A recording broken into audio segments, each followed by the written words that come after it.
All right, hi everyone, and welcome back to the second video for part 5 of Unit 9. So we're finding volume of pyramids and cones. We almost fit the whole session into one video. We just need to finish up these last two problems here. And so just a reminder of what we were doing. These last two problems are a working backwards one. The beginning, right, we were trying to find area of our base, which is big B. We're finding height somehow, and then we plug it in to figure out volume. On these last two, we were told volume, right? Like they gave us volume over here. And then we didn't have one of the other measurements. Specifically in the problem we're going to finish up, we didn't have the radius of our circle. That was x, that's what we wanted to find. And obviously that deals with big B because big B is again, the area of our base. Our base is a circle, so area of a circle is pi times radius squared. And we know that our radius is x, but we got to solve for that, right? Now they gave us h, straight up and down height, which is 13 over here.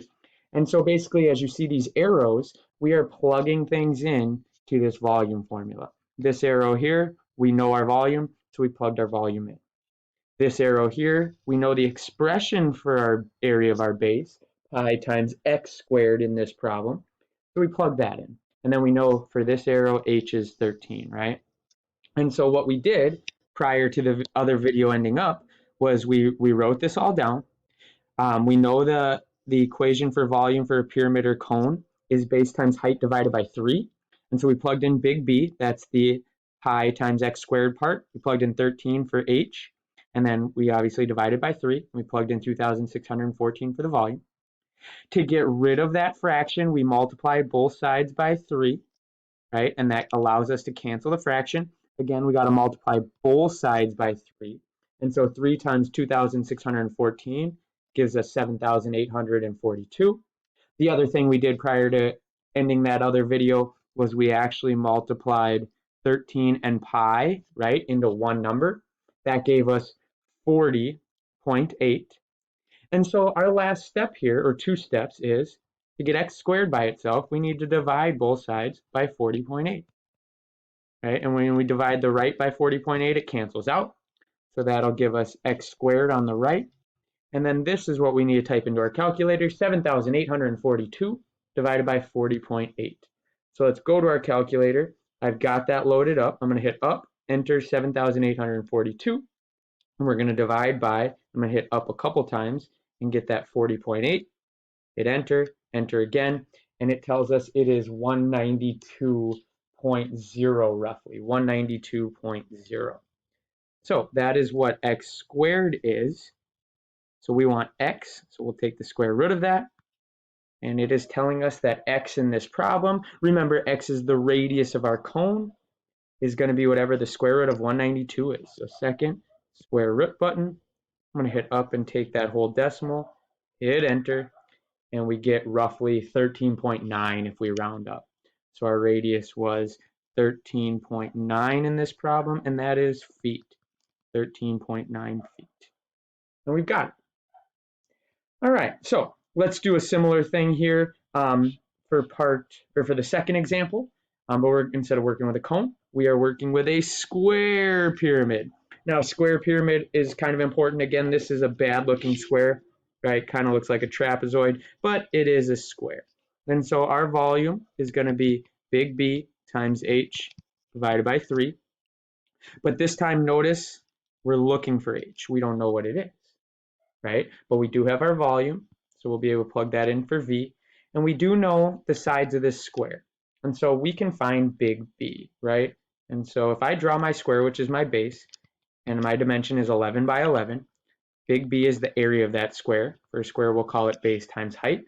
So for this problem, it's 11 times 11, and that's going to equal 121. So big B is 121, right? And so I can plug that number in for big B. And so when I start to do that, and again, I'm going to plug my volume in for V, I get 484 equals, and then big B is 121. Now I don't know H, so I'm going to leave it as H.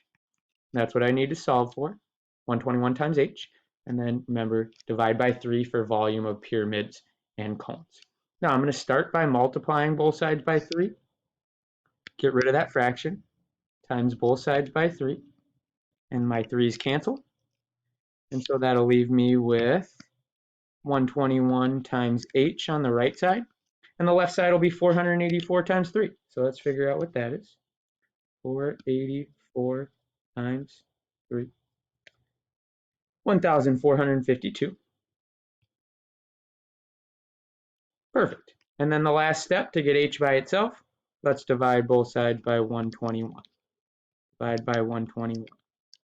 And so h will equal whatever 1452 divided by 121 is. We'll go here. So I'll go up and highlight 1452. We'll divide it by 121. That equals 12, exactly 12. Beautiful. So h is 12.